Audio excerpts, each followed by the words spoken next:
कुठे बाहेर निघालायस? दयानंद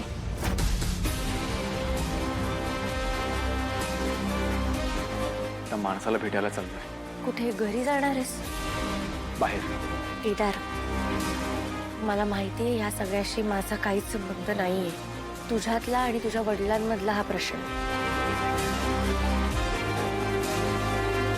पण एक मैत्रीण म्हणून सांगते, जे काय करशील ते शांतपणे आणि विचार करून कर. असं काहीही वागू नकोस ज्याच्यामुळे तुला पश्चाताप करावा लागेल. पहिली गोष्ट, तो माणूस माझा बाप नाहीये. आणि दुसरी गोष्ट, मी या सगळ्या गोष्टींचा ना लहानपणापासून विचार करत आलोय. त्यामुळे मला माहिती आहे मला काय करायचंय ते.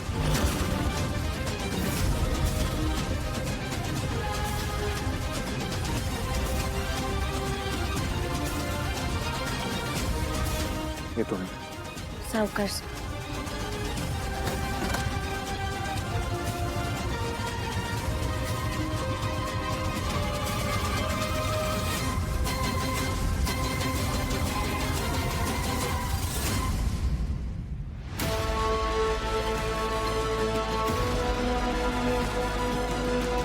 काय चाललंय या दोघांचं? आमच्यात मैत्रीचं कन्फर्म नाही. आय नो आज तुमच्यासाठी खूप मोठा दिवस आहे. बाबा जिवंत होते तेव्हा मला कंपनी चालवताना बघू शकले नाही, पण तुम्ही बघू शकणार आहात.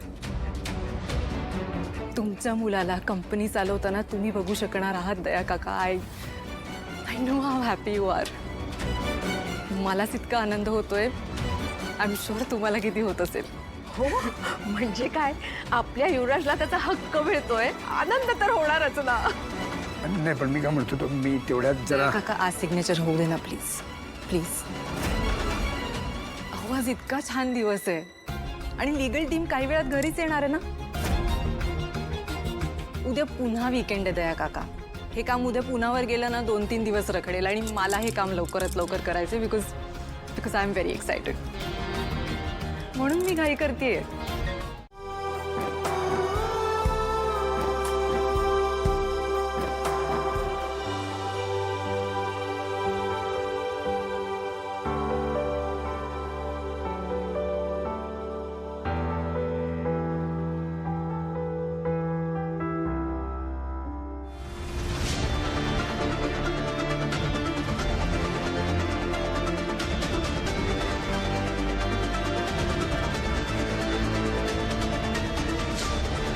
आपण ज्या नंबरवर कॉल करीत आहात तो सध्या बंद आहे.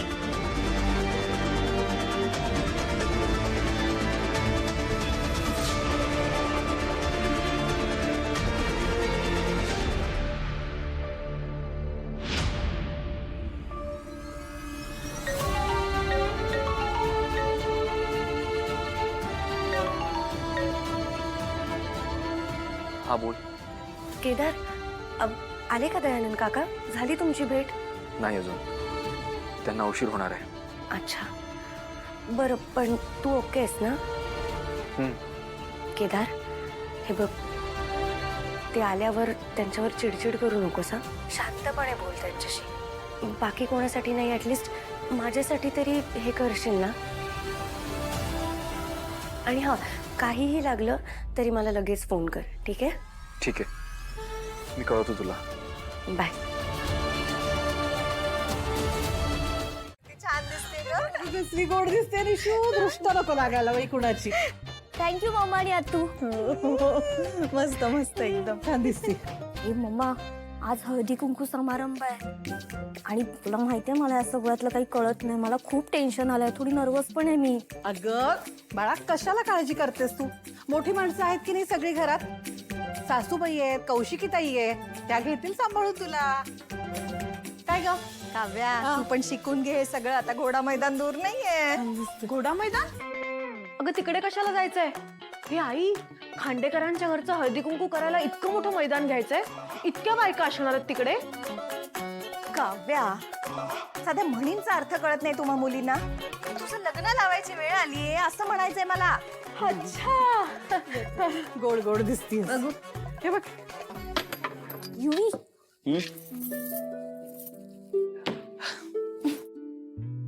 हॅलो. मम्मा आतू से हाय टू युवी. नमस्कार जावई बापू, बरे आहात ना? हा एकदम फिट अँड फाईन. तिथे सगळं व्यवस्थित आहे ना? हो, आम्ही सगळे छान आहोत. तुमची तब्येत कशी आहे? नाही ते लागलं होतं ते आता बरं वाटतंय का तुम्हाला? नाही नाही नाही, निशी आल्यापासून काय सगळं पेन गायब झालंय एकदम. युवी चालतं हा निशिताई, आता तुझं लग्न झालंय आणि आई बाबा आत्याला सगळ्यांना माहिती आहे. Kavya shut up. जावई बापू, मी काय म्हणते, तुमच्या नात्यात एखादं स्थळ असेल तर सांगा ना. नाही म्हणजे आम्ही काव्यासाठी पण बघतोय ना आता. तुमचा एखादा आत्ते भाऊ मामे भाऊ असेल तर नक्की सांगा. आई अगं मला एवढ्यात लग्न नाही करायचंय. गप ग. निशी बघ किती खुश आहे, किती छान माणसं मिळाली आहेत. सासरची खूप चांगली माणसं आहेत. म्हणूनच म्हंटल तुमच्या घरातलं एखादं स्थळ असेल तर कसं दोघी बहिणी बहिणी जावा जावा म्हणून राहतील. आम्हालाही काळजी नाही, घरची लोक माहिती आहेत ना सगळी. हो ना. आई बरोबर बोलतीये काव्या. जावई बापू, तुमच्या ओळखीत कोणी चांगला मुलगा असेल ना तर सुचवा. नाही नाही, खांडेकरांकडे फक्त एकच राजकुमार आहे, युवराज खांडेकर. बस. आणि काय तुझ्या बहिणीने आधीच डाव टाकला, नाहीतर मग. पण ठीक आहे, राजकुमार नाही, फक्त कोणी कुमार वगैरे असेल तर नक्की बघेन. बरं राहू द्या हा, जिजू. तसे निशिता आणि मी बहिणीच बरे आहोत. मला तसंही लग्न करायचं नाहीये का आता. बरं ते जाऊ दे, मला तुम्हाला एक इम्पॉर्टंट न्यूज सांगायची आहे.